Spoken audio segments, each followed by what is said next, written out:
Maligayang pagbabalik sa Filipino Movie Recap. Ikukwento ko sa inyo ang isang war drama film na pinamagatang Sniper, The White Raven. Now sit back and enjoy the movie. Nagsimula ang pelikula kay David, isang mathematician at physicist na nagpaalam na sa kanyang buntis na asawa na si Alina para magtrabaho sakay ng bisikleta. Nakatira sila sa isang tahimik na lugar sa rehiyon ng Donbas, Ukraine at itinuturi silang unang eco-settlers sa lugar.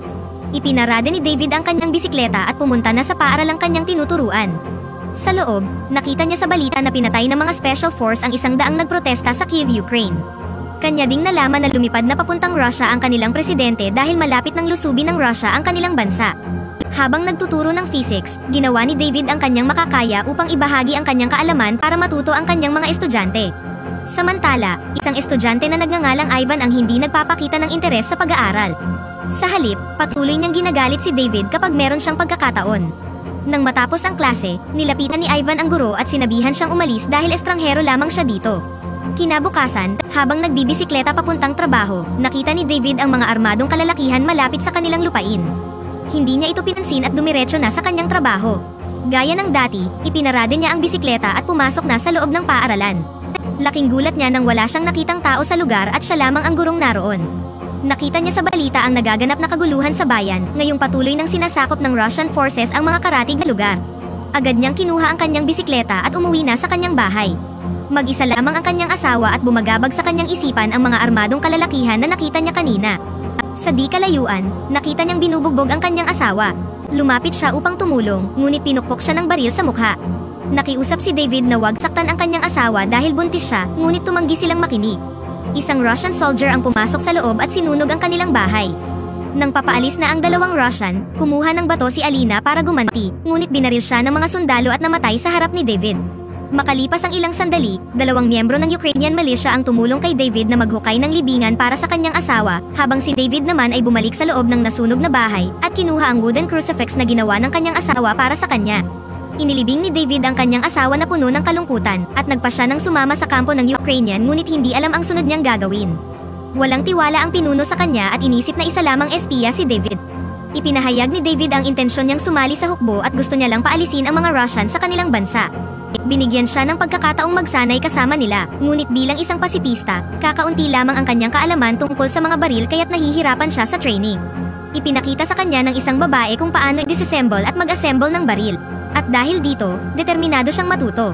Isang gabi habang ginagawa ang physical training, tiniyak ni David sa kanyang opisyal na hindi na siya pasipista at gusto niya ding gamitin ang codename na Raven.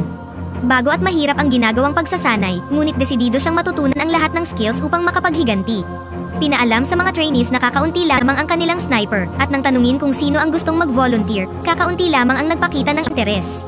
Tumayo si David at ipinahayag ang kanyang pagnanais na harapin ang hamon, ngunit inutusan siyang umupo ng opisyal dahil hindi niya kayang i-assemble at i-disassemble ang baril sa tamang oras. Hiniling ni David na bigyan siya ng pagkakataong patunayang kaya niya at tiniyak sa opisyal na matatapos niya ito sa loob ng 20 segundo. Sa kanyang pagpupumilit, inilatag ng opisyal ang isang AK-47 sa mesa. Nasorpresa ang lahat ng takpan ni David ang kanyang mata at sinimulang i-disassemble ang baril. Pagkatapos ay binuo niya muli ito ng walang kahirap-hirap sa loob lamang ng 18 segundo. Imbes na pagtawanan, nakakuha siya ng papuri sa pagkakataong ito. Dahil sa kanyang husay, tinanggap na ngayon si David para magsanay bilang sniper. Sa panahon ng pagsasanay, nagulat si David nang makatanggap siya ng ibang baril mula sa ibang mga trainee.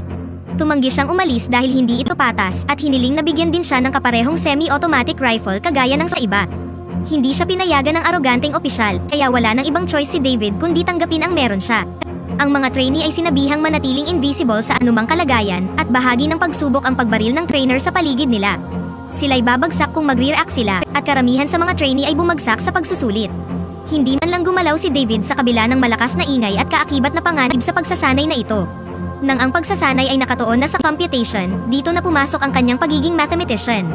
Inimpress ni David ang tenyente dahil nagawa niyang makalkula ang sagot bago ito magawa ng mga kapwa niya trainee. Dahil dito, pumasa si David sa sniper training. Isang araw, sinabihan si David na ihanda na ang kanyang mga gamit dahil kasama siya sa pangkat na ipapadala sa isang checkpoint na nasakop ng mga Russian. Agad na sinecure ng team ang posisyon at bawat sniper ay merong sariling target. Nang isasagawa na nila ang plano, isang sasakyan ang papunta sa checkpoint kaya pinigilan muna sila ng tenyente sa pagbaril. Inutusan ng mga Russian ang mag-asawa na lumabas ng sasakyan at ipakita ang kanilang passport. Kalaunan, pinayagan din silang umalis, ngunit kinumpiska nila ang pasaporte ng lalaki. Sinubukan ng lalaking bawiin ang passport ngunit hindi pumayag ang mga Russian at nagresulta ito sa isang komosyon. Sinampal nila ang babae at walang awa naman nilang binaril ang lalaki. Nang makita ito, nagbigay na ang tenyente ng go signal at matagumpay na napatay ang lahat ng mga Russian. Binati ng tenyente ang koponan sa kanilang unang matagumpay na misyon. Pagbalik nila sa command post, hinanap ni David ang kanyang mga kaibigan at kapwa-trainee ngunit pinaalam sa kanyang nasa hiwalay silang misyon. Kalaunan, nalaman niyang brutal na pinatay ng isang sniper ang isa sa kanyang mga kaibigan. Isang araw, ipinadala muli ang koponan sa isang misyon. Dito, nag-set up sila ng mga bomba at ang trigger ay nakatago sa isang dahon. Nang papalapit na ang mga Russian, nagulat si David nang makitang kasama nila ang dati niyang estudyante na si Ivan, ang estudyanteng laging nakikipag-away sa kanya. Namatay ang lahat ng mga Russians nang sumabog na ang bomba, kabilang na si Ivan. Sinabihan ng tenyente si David na wag sumama ang kanyang loob dahil sa maling desisyon ni Ivan.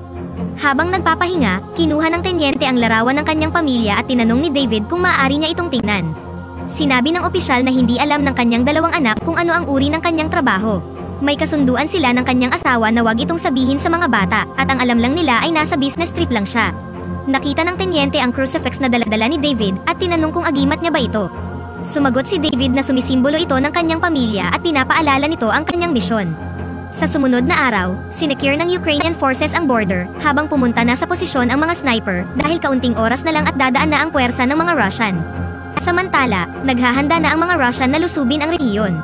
Nakita ni David ang lalaking pumatay sa kanyang asawa mula sa kanyang scope at humingi siya ng permiso sa tenyente para magpaputok. Sinabihan siyang huwag magpaputok, ngunit muling humingi ng permiso si David dahil may perfect shot na siya.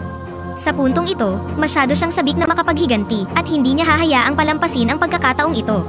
Kinalabit niya ang gatilyo at tinamaan sa leeg ang nakatayong Russian. Sobrang nadismaya ang opisyal nang hindi sinunod ni David ang kanyang utos.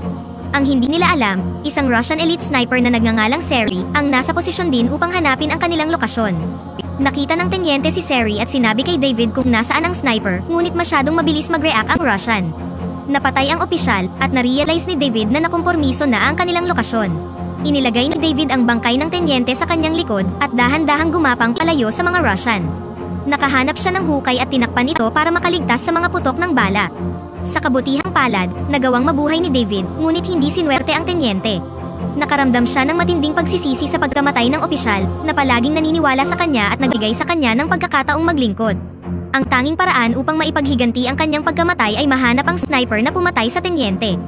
Habang nagpapahinga, nakatanggap si David ng tawag mula sa general at ipinaalam nito sa kanya ang tungkol sa Russian sniper, ngunit hindi niya maibibigay ang detalye sa telepono. Inayos ni David ang kanyang mga gamit at nagtungo na sa lokasyon kung saan magpupulong sila kasama ang general. Ito ang pagkakataon niyang malaman ang lahat tungkol kay Seri. Ipinaalam ng general sa kanyang mga tauhan kung ano ang kayang gawin ng Russian sniper.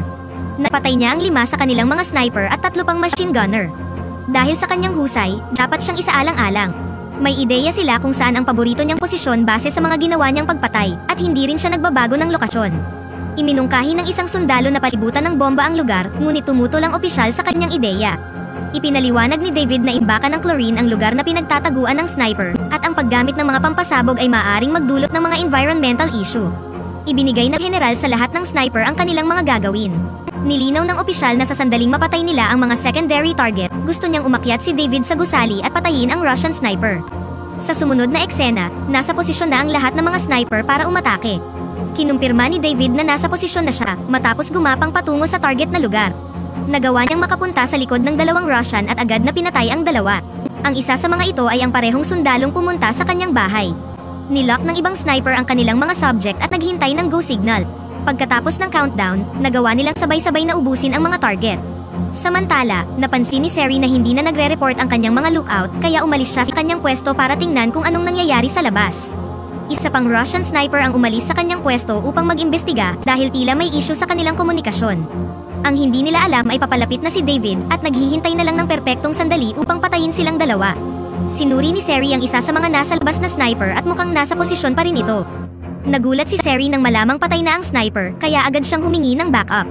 Sinabihan siyang aabutin ng 10 minuto bago sila makarating, kaya bumalik muna si Seri sa kanyang posisyon at tumingin muli sa scope ng kanyang sniper.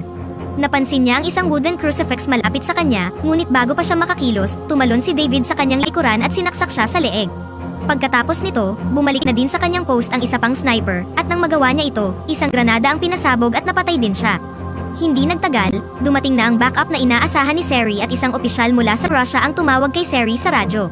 Sinagot ni David ang tawag at sinabing magbabayad sila sa ginawa nila sa Crimea, isa pang teritoryo sa Ukraine na sinakop din ng mga Russian. Pagkatapos ng pag-uusap, pinatay din siya ni David. Lumabas sa truck ang mga Russian soldier, ngunit wala silang laban sa mga sniper ng Ukraine, na maganda ang pagkakaposisyon para tapusin silang lahat. Sa katapusan, bumalik si David sa kanyang lugar at binisita ang puntod ng kanyang asawa. Nagawa niya ang misyong maipaghiganti ang kanyang asawa, ngunit ang trabaho niya bilang sundalo ay nagsisimula pa lang, nang muli siyang ipadala sa susunod na misyon. Pakipindot naman ang like button kung nagustuhan mo ang pelikula at kung hindi naman, pindutin mo ng 2 beses ang dislike button para lang makasiguro.